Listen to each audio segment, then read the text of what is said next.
So ayun, good morning. Meron tayo dito kay Labosi. Idle issue gagawin natin. So pag walang aircon, ayan, nag-idle hunting. 1, 2, 1, 3. Pag na-rev mo.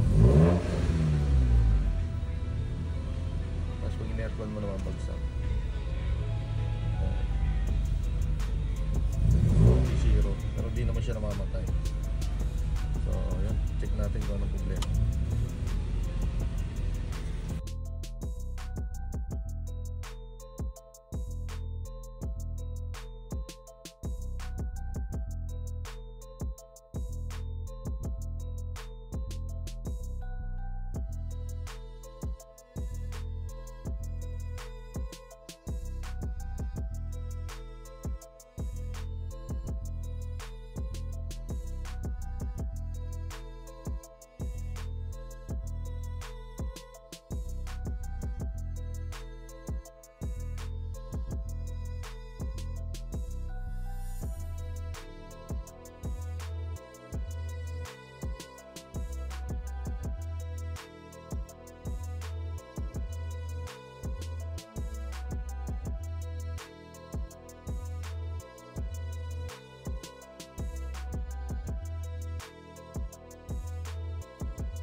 So ang naging problema kasi nito kanina pagka naka-aircon, yung wiring. So nagrekta kasi sila dun sa labas sa may pangalan nito, sa may compressor tsaka fan. So nag-bypass lang sila ng positive dun sa may battery. Tapos doon na sila na kumuha na lang sila ng signal dito sa aircon. Kaya pagka yung aircon nila, dire-diretso bagsak yung RPM. Tapos kinalibrate na rin natin yung TPS, saka naglinis na rin tayo ng throttle body. Tapos tiniming natin kasi ng dalawang ipin, sobrang advanced yung timing ng distributor. So binalik natin, nilagay natin sa tama, tapos sinentro na natin yung distributor para meron siyang play kung gusto mo mag-advance o mag-delay. Tapos nag-tune up na rin natin, sinabay na rin natin, tsaka yung valve cover gasket, tsaka yung mga leak. So ayan, naka-aircon yan ngayon, 900 yung RPM. So rev natin. So ayan, ito sa 1,000, tapos bababa lang sa 900. So yan dapat yung tamang idle ng Civic. So yung makikita nyo dyan sa unang video, pag in-aircon yan kanina, diretso baba. So papatayin naman natin yung aircon. So kanina naglalaro-laro yan sa 1112. So ngayon normal na yung RPM. Ayan, aircon natin 900. So ayan, nasabayan lang na under ng fan, kaya nadidelay yung pagangat. So pag na-rev natin ulit into sa 1,000, baba sa 900, fix, hindi na siya bababa. So pakita ko sa inyo mga ginawa natin sa labas.